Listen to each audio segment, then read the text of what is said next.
Hello once again YouTube, Chris the Nightbringer here bringing you StarMade Station reviews, and today we are taking a look at the Theta Trade Station by Invadr. So, immediately, I have to say it's quite an interesting design. I mean, look at this, it's like an upside down triangle connected to an upright triangle, pyramid, with what is a very large Art Deco styled pillar on top. Reminiscent of something like the Empire State Building. What am I saying? Empire Trade Building? Empire Trade Building would be a good building name for a trading guild station, but no, that is not the case. This is the Theta Trade Station, although the Greek letters or whatever were added by the devs, so I'm not entirely sure if that's the original name. So let's put down a build block and let's check this bad boy out. So, we've got some landing pads. I'm not sure if I saw a docking unit.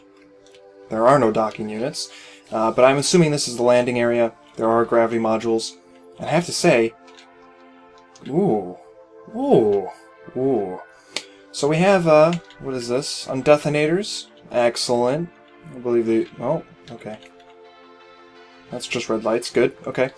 And some reception clerky type of areas. I know that this is supposed to be intended to look like a future Walmart, I suppose. So let's go down first. We'll go down first and check out the lower sections. And this is supposed to be like covered with shelves to display all of the magnificent products of the Trade Guild. We can continue to go down into the lower pyramid and see all of these racks and areas for storage. My god, this thing is a little bit complex, actually.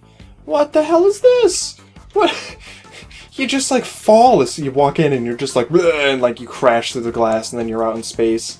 Wow, okay, that's a little strange. I don't know what that's all about, but sure. Interesting. I'm not sure how that works into the design or grand scheme of things, but okay. We can continue to go down, and it leads us into a massive collection of shield units and some power modules, which are all openly exposed. This isn't as obnoxious looking as some of the ones we've seen in the past, where they just had a massive wall of shield units with the textures and all that, you know, a billion of them going on at once. It seems like it's more of a design than the ones we've seen in the past, where people have exposed systems like this. You know, it's connected to these, like, you know, conduits or something, right? There's green ones over here, there's yellow ones here. That being said, I think it still needs a little bit of work on the execution. Because it is, again, just a block of modules, and, you know, I don't know if thought was put into this section, but then they were just like, you know, they placed a cube of blocks. I'm not sure how much I like that. Not much. That's a hint, I guess. I don't know. I think people really need to start learning how to convey those textures through other means and incorporate them into the builds through other means. So this is massive amounts of like shelving and storage space, and I'm not gonna lie, I don't see a lot of mesh in the Walmart that I go to. But I think it's a good idea to use it as a shelving instrument, right? And I like the fact that it's all very open feeling, you know? It feels like a mall. A little bit more industrial, right? Less so about the looks and aesthetics, but it still feels like a mall, you know, or like a Walmart, which is, you know, not the most luxurious of places. I would like to see these areas wedged out. Just putting that out there, you know, there's no reason why these shouldn't be wedged. It serves no purpose. Unless you specifically have some sort of pattern going on where, you know, you have unwedged areas going on, but that's not very apparent. So we'll take this elevator up. I'm not sure what's up here. Some walkways, some random computer modules. Again, wedge these walls. There's no need to not wedge them. There's a lot of truss work. There's a lot of colors going on too. Pretty interesting. Although I'm not sure what's supposed to be going on this floor in particular. There is a build block over here. I mentioned this in the last video. If you're going to include something as important as a build block, at least incorporate it into some sort of structure and not just place it on the ground like that. Because honestly, you've dedicated this entire space to this one computer.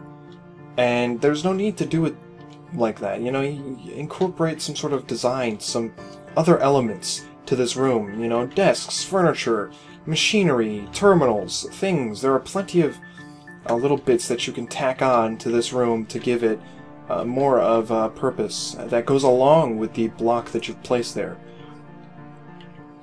Interesting. Again, I'm not sure the purpose of this area, but it looks kind of neat. Wow, whoa, look at this.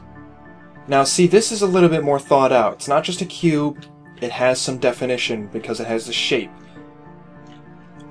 This is obviously not so much the case, but this right here, that's interesting. I'm still not sure how I feel about the use of the animated texture block. Again, feels like it's unnecessary, but at least this one is executed a little bit more better. Executed, yeah, more better. So there's that.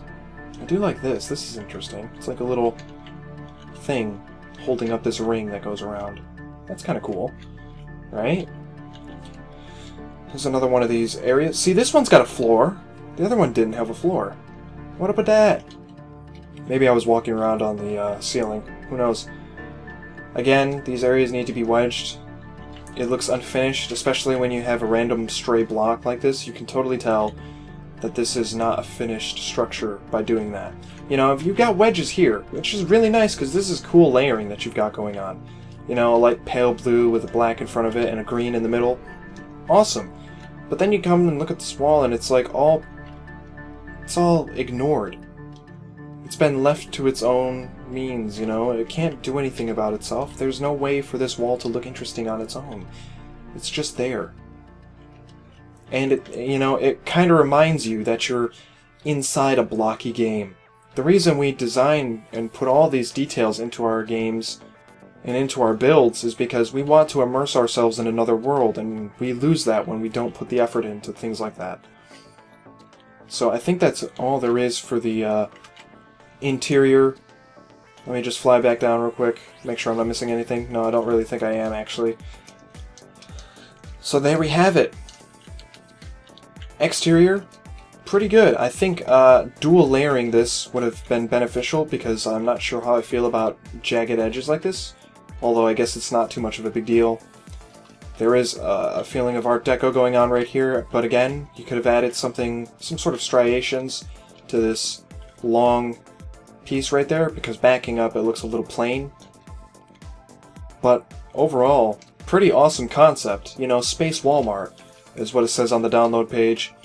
I'm gonna say interior and exterior could both get a bit of work done to them, interior more so I'm gonna give it a 6 out of 10.